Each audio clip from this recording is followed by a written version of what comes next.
राम राम प्यारे मित्रों, मेरे चैनल भक्त प्रेम में आप सबका हार्दिक स्वागत है। ओशो के जीवन में एक अद्भुत घटना यह भी घटी कि ओशो को दर्शन शास्त्र पढ़ने की चाह में भूतों के घर में भी रहना पड़ा। आज की वीडियो में मैं आपको बताऊंगा कि दर्शन शास्त्र को लेकर रजनीश के विचार कैसे थे और दर्शन शास्त्र के अध्ययन को लेकर वो कितने आतुर थे और अंत में वे कैसे भूत बंगले तक पहुंचते हैं।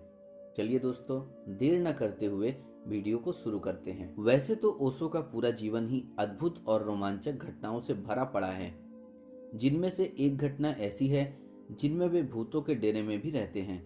आशा है कि आपको ओशो के जीवन में घटी यह घटना जरूर पसंद आएगी। अंततः पढ़ाई से भागने वाले नन्हे रजनीश ने मैट्रिक की परीक्षा पास कर ली। अब उन्हें आगे की पढ़ाई करने के लिए कॉलेज में दाखिला लेना था। कॉलेज की पढ़ाई के लिए रजनीश का जबलपुर जाना आखिरकार तय हो गया था, क्योंकि यह गाडरवाड़ा से लगभग 125 किलोमीटर दूर था और सीधे रेल से जुड़ा था। इसके अलावा वहां उनकी बुआ का घर था। आमतौर पर किसी के भी माता पिता यही चाहेंगे कि यदि उनकी संतान उनसे दूर जाती भी है तो उसे उस स्थान पर सारी सुविधाएं मिले, जो कि जरूरी है। जब रजनीश ने अपने घर वालों से बताया कि मैं दर्शन शास्त्र पढ़ना चाहता हूँ, लेकिन घर वालों को इसमें आपत्ति थी, क्योंकि कहीं ना कहीं उनके मन में यह संदेह था कि भला दर्शन शास्त्र पढ़कर रोजी रोटी का जुगाड़ कैसे हो पाएगा। रजनीश और घर वालों के बीच तर्क वितर्क वाद विवाद होते रहे, लेकिन रजनीश अपने निर्णय से टस से मस नहीं हुए।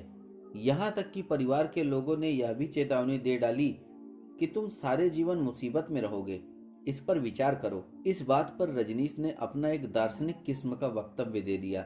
उन्होंने कहा, मैं कभी सोचता नहीं, यह आप जानते हैं। मैं मात्र देखता हूँ और चुनाव का तो कोई सवाल ही नहीं है। मैं जानता हूँ कि मुझे क्या पढ़ना है। यह कोई तौलने का प्रश्न नहीं है कि कौन सी नौकरी ज्यादा लाभकारी है।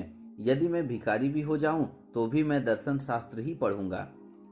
इस पर जब परिवार के लोगों ने पूछा कि तुम दर्शन शास्त्र ही क्यों पढ़ना चाहते हो, तो इसके जवाब में रजनीश ने कहा था कि कारण यह है कि मैं जीवन भर दार्शनिकों के विरुद्ध लड़ने वाला हूँ। अंततः घर वालों ने रजनीश की बात को मान ही लिया और इस प्रकार रजनीश गाडरवाड़ा छोड़कर जबलपुर अपनी बुआ के यहाँ आ गए।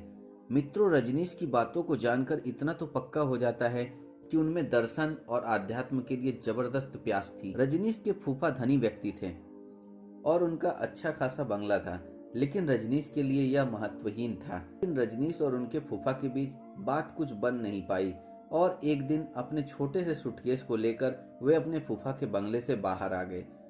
बंगले से बाहर आने के बाद रजनीश ने जबलपुर में बहुत सारे मकान बदले। वे किसी भी मकान में ज्यादा दिनों तक नहीं रहते थे। रजनीश के घर बदलने के दौर में उन्हें अंत में एक ऐसा मकान मिला जहां लोगों के अनुसार भूतों का बसेरा था। यह मकान शहर से बाहर बिल्कुल अकेला था और इसके आसपास दूसरा कोई मकान नहीं था। इसके पीछे सतपुड़ा की खूबसूरत पर्वत श्रृंखलाएं थीं। इस घर का मालिक स्वयं कभी इसमें नहीं रह पाया था और न ही किसी अन्य को किराए पर दे पाया था। उस घर के बारे में लोगों की यह धारणा ही बन गई थी कि वह घर भुतहा है। रजनीश ने इसके आसपास पसरी शांति को देखकर इसमें रहना स्वीकार कर लिया। मकान मालिक ने उन्हें यह घर बिना किराए के ही दे दिया, जिससे उस मकान के बारे में फैली यह बात कि यह भुतहा है, यह मिथ्या साबित हो जाए। रजनीश के कुछ दिनों तक रहने के बाद मकान मालिक तो खुश हो गया कि अब इस घर की बदनामी दूर हो गई है, लेकिन रजनीश ने लोगों से यह नहीं कहा कि इस घर में भूत नहीं रहते हैं। इसके बदले में वे लोगों से यह कहने लगे कि इसमें भूत रहते हैं और मेरी उनसे दोस्ती हो गई है। भूत मुझसे डरते हैं और भूतों को काबू रखने का ढंग मुझे मालूम है।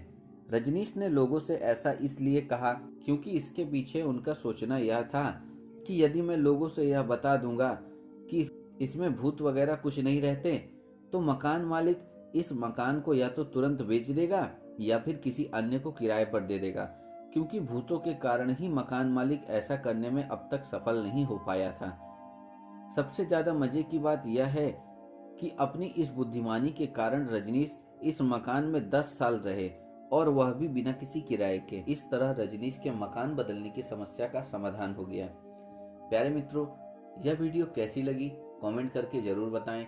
आज के लिए आज्ञा चाहता हूँ, फिर मिलता हूँ अगले वीडियो में।